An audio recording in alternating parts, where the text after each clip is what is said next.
वालेकुम अस्सलाम वरहमतुल्लाहि वबरकातुहू।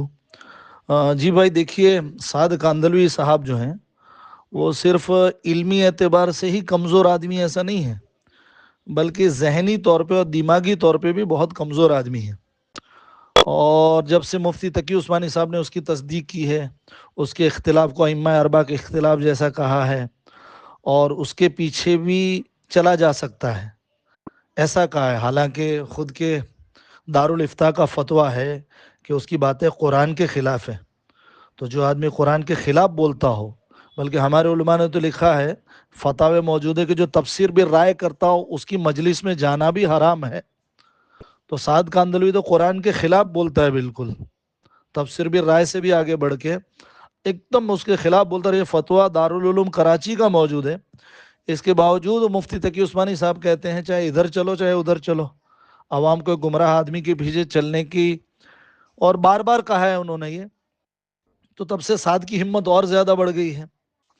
साद कांदलवी कहते हैं कि मस्जिद के बाहर दावत देना ये खिलाफ असल है, और ये बात इज्तिमा गाह में कहते हैं। साद का दावा है कि मस्जिद के बाहर दावत देना ये खिलाफ असल है। मुख्तसर सी बात बाहर कह के फिर मस्जिद में लाओ और उनको बात करो, और 4-4 घंटे तक ये बयान इज्तिमा गाह में साद कांदलवी करते हैं। तो ये दिमागी हालत का इससे अंदाजा आ जाता है। फिर साद कांदलवी कहते हैं तकरीर से दीन नहीं फैलता, तकरीर करने से दीन नहीं फैलता। ये बात भी साद कांदलवी तकरीर करके ही समझा रहे हैं, और मुल्कों में जाके तकरीर ही करते हैं। जमात में गश्त करके लोगों को आखिरी बात में बुलाया जाता, वो भी तकरीर ही रहती है। साद कांदलवी फजर बाद माशाल्लाह लंबी लंबी फेंकते हैं 3-3 घंटे, ये भी तकरीर ही है। और साद कांदलवी इज्तिमा गाह में कहते हैं ये तकरीर ही, और कहते हैं तकरीर से दीन नहीं फैलता। साद कांदलवी साहब कहते हैं कि कलम से दीन नहीं फैलता। तो पता नहीं मुंतखब अहादीस कलम से नहीं तलवार से लिखी गई है, पता नहीं किस चीज़ से लिखी गई है। खुद ने मुंतखब अहादीस लिखवाई दूसरों के ज़रिए से, खुद का नाम चढ़ा दिया, और कह रहे कलम से दीन नहीं फैलता। हो सकता है बचपन में, क्योंकि इनके बारे में ये भी कहा जाता है कि इनके वालिद के इंतकाल होने के बाद इनकी तरबियत नहीं हुई है, और औरतों के माहौल में, घर की औरतों के माहौल में ही ज़्यादा रहे हैं। तो बचपन से देखा होगा कि कलम का इस्तेमाल पजामे में नाड़ा डालने के लिए होता है। तो शायद इनकी नज़रों में भी ये हो कि कलम का इस्तेमाल तो पजामे में नाड़ा डालने के लिए होता है। हालांकि अहादीस की किताबें, और बल्कि अल्लाह पाक ने सबसे पहले एक रिवायत के मुताबिक कलम ही को बनाया है। तो साथ साहब कहते हैं कलम से भी दीन नहीं फैलता, और ख़ुद मुंतखब अहादीस भी लिखवा रहे हैं। तो ये भी इनकी दिमागी कमज़ोरी ही है कि खुद क्या कह रहे हैं। दूसरी बात इन्होंने कही कि तलवार से दीन नहीं फैला है। भाई इसकी ज़रूरत आपको, गोया कि आप ये इल्ज़ाम अपने सिर ले रहे हो, इस चीज़ की सफाई देने की ज़रूरत कब है। गैर मुस्लिम बड़े बड़े हिस्टोरियन है, उन्होंने लिख दिया है कि इस्लाम के बारे में कहा जाता है कि मुसलमान एक हाथ में तलवार और एक हाथ में कुरान शरीफ लेके आए। तो जिनके पास अल्लाह पाक ने अकल दी है, लॉजिक दिया है, और जो इंसाफ परस्त है, एक बहुत बड़े हिंदू हिस्टोरियन कहते हैं कि भाई मुसलमानों में आप इल्ज़ाम लगाते हो एक हाथ में तलवार और एक हाथ में कुरान शरीफ, तो फिर घोड़े की लगाम किसने पकड़ी थी? एक हाथ में तलवार थी, एक हाथ में कुरान शरीफ था, तो घोड़े की लगाम किसने पकड़ी थी? तो ये वाहियात किस्म का इल्ज़ाम है। सहाबा जो अरब थे, अरब हजरात इस्लाम लाने से पहले भी इंडिया आया करते थे बिजनेस के लिए। देवल जिसको कहते हैं, जो कराची का पुराना नाम है, फिर भृगु कच्छ यानी भरूच का इलाका, थाना यानी बम्बई, उन इलाकों के अंदर सहाबा इस्लाम नहीं लाए थे, उससे पहले बिजनेस पर्पज से अपने कारोबार के लिए आया करते थे। और जब इस्लाम ले आए तो इस्लाम की दावत भी दी, और इस्लामी हुकूमतों ने जब इन इलाकों के ऊपर हमला किया, उससे पहले इन इलाकों में मसाजिद, मस्जिदें भी बन चुकी थी, और मुसलमान आबादियां भी आबाद थी। और साद साहब का ये फील्ड नहीं है, साद कांदलवी को हक नहीं है कि इस मसले में बोले। असल साद की आड़ में बहुत सारे छुट भैये मुफ्ती पैदा हुए हैं, उनको मौका मिल गया है, उनको मौका, वो तासुबी हैं, वो चाहते थे कि दावत व तबलीग का इक्तदार कुछ खास घरानों के हाथ में रहे। अगर उनके घरानों में नहीं है तो दावत व तबलीग के ही मुखालिफ बन जाओ। तो इस वजह से वो लोग साद की आड़ में पूरी तबलीग पे हमला कर रहे हैं कि हमारे खास चुनिंदा खानदान है और ख़ास इलाके के लोग हैं, उनके हाथ में अगर इस काम की कमांड नहीं तो ये काम ही ख़त्म कर दो। तो साद की ऐसी जिहालतों के चलते तबलीग पे हमले हो रहे हैं। हालांकि چائنا کا اندر جو سینزانگ علاقہ کہتے ہیں، جو کبھی ایسٹ ترکمانستان کہا جاتا تھا، فلپائنس ہے، انڈونیشیا، ملیشیا ہے، یہ پورے علاقے ایسے ہیں جس کے اندر مسلم فوجوں نے حملہ کیا اور اس کا کوئی ثبوت ہی نہیں ملتا. بہت سارے مسلمان مرچنٹ، مسلمان بزنس مین، ان کے اخلاق دیکھ کے وہاں پہ اسلام آیا.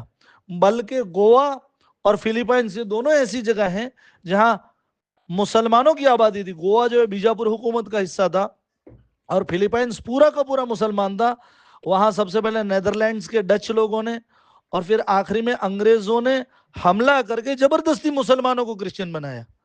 تو اسلام کی تو ایسی ایک بھی مثال ہی نہیں ملے گی. تو جب ہمارے اوپر جو غلط الزام ہے اس کا جواب دینا ہی نہیں چاہیے، اور جواب دینا ہے تو کوئی اس کا ماہر آدمی دے ہوئے. اور آگے سعد صاحب نے جو غلطی کی ہوئی کہ تلوار سے اسلام کا کچھ لینا دینا ہی نہیں. یہ بہت بڑی، گویا کہ سعد صاحب کے دماغ میں یہ بیٹھا ہوا ہے کہ تلوار لوگوں کو مارنے کے لیے ہوتی ہے. حالانکہ تلوار کا تعلق دفاعی نظام سے ہے. آدمی اپنی حفاظت کے لیے رکھتا ہے اور اس کے ہونے سے آدمی کی حفاظت ہو جاتی ہے.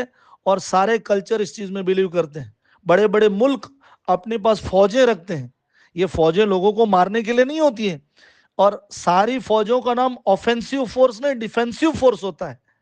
ہر ملک اپنی فوج کو ڈیفینسیو فورس کہتا ہے کہ اگر حملہ ہوا تو اپنے بچانے کے لیے. اور اس کا نتیجے میں بھی دیکھنا ملا، 95% ملک جو فوجیں رکھتے ہیں ان کی فوجیں 50 سال سے بغیر لڑے ریٹائر ہو گئی.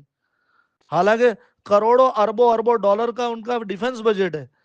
اور جن کو سعد جیسے جن کو عقل نہیں ہے وہ کہیں گے جب ان کا استعمال نہیں ہوتا تو ان کو رکھا کیوں جاتا ہے. ارے ان کے رکھنے کی وجہ سے، اس دفاعی نظام کی وجہ سے یہ ہر ملک عافیت سے رہتا ہے اور ان کے اوپر کوئی حملہ کرنے کی ہمت نہیں کرتا ہے.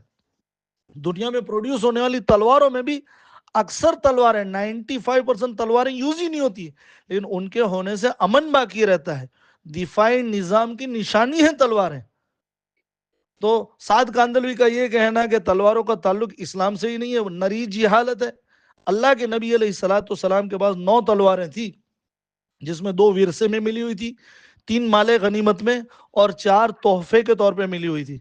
جس میں ذوالفقار کا نام تو بڑا مشہور ہے اللہ کے نبی علیہ الصلوۃ والسلام کی تلوار کا، جو آج بھی تقریباً 8 کے قریب، اگر مجھ سے غلطی نہیں ہو رہی تو ترکی کے میوزیم میں ہے اور ایک مصر میں رکھی ہوئی ہے. اور ہر تلوار کا نام ہے، العزب ہے، المعصور، الرسوب، حتف، قلعی، مقدم، القذیب. یہ 9 تلواریں اللہ کے نبی علیہ الصلوۃ والسلام کے پاس تھی. 6 تیر کمان تھے، 5 نیزے تھے. احادیث میں ملتا ہے اللہ کے نبی علیہ الصلوۃ والسلام نماز پڑھاتے وقت نیزے کو آگے سترے کے طور پہ استعمال کرتے تھے. 6 زرہیں بھی تھی. اللہ کے نبی علیہ الصلوۃ والسلام کے گھر میں فاقے تھے. اتنے فاقے آتے تھے کہ امی عائشہ کہتی ہیں کہ چراغ جلانے کا تیل بھی بھوک کے مارے پی لیا کرتے تھے. لیکن اس زمانے کی اگر کرنسی کی ویلیو دیکھا جائے، ایکسچینج ویلیو دیکھی جائے، تو ایک تلوار 8 گھائے کی قیمت کے برابر ہوتی تھی. لیکن اللہ کے نبی علیہ الصلوۃ والسلام کو 9 تلوار ہونے کے باوجود اور اتنے فاقے ہونے کے باوجود بھی ایک بھی تلوار بیچنے کا خیال دل میں نہیں آیا. تو یہ اسلام کی وہ امیج، جاہل لوگ ہیں نا ہمارے یہاں بہت سارے اس طرح کے لوگ ہیں، اسلام کم عقلی کی وجہ سے اسلام کی وہ امیج جو غیر مسلموں کو پسند ہے وہ پیش کرنے کی کوشش کرتے ہیں، بجائے اس کے کہ دین نے اسلام اللہ کا دین ہے، اس کے رسول کا دین ہے. اس میں اس کے رسول صلی اللہ علیہ وسلم نے جو بھی کام کیا اس کے اندر حکمتیں ہیں. اب یہ ہے اس حکمت تک آپ کی رسائی ہو کہ نہ ہو. تو ایک تو ہے کہ اسلام تلوار کے ذریعے نہیں پھیلا، یقیناً نہیں پھیلا، کوئی اس کا ثبوت نہیں دے سکتا. رہی بات تلوار سے اسلام کا تعلق نہیں ہے، یہ سعد کاندلوی کی نری جہالت ہے. دوسری جو بیوقوفی والی باتیں کرتے ہیں اس طرح یہ بھی باتیں انہوں نے کہی ہے. جب تعلق نہیں ہے تو اللہ کے نبی علیہ الصلوۃ والسلام کے گھر میں یہ 9 تلواریں کیوں تھی؟ اللہ سعد کی گمراہی سے اور سعد کی جہالت سے پوری امت کی حفاظت فرماوے. اور ہمارے جو تقی عثمانی صاحب جیسے جو ہیں جو امت کو اس مسئلے پہ گمراہ کر رہے ہیں کہ سعد کے پیچھے بھی ایسے گمراہ کے پیچھے بھی چلا جا سکتا ہے، اللہ انہیں بھی اپنی اس غلطی کو سدھارنے کی توفیق عطا فرمائے. السلام علیکم ورحمۃ اللہ وبرکاتہ.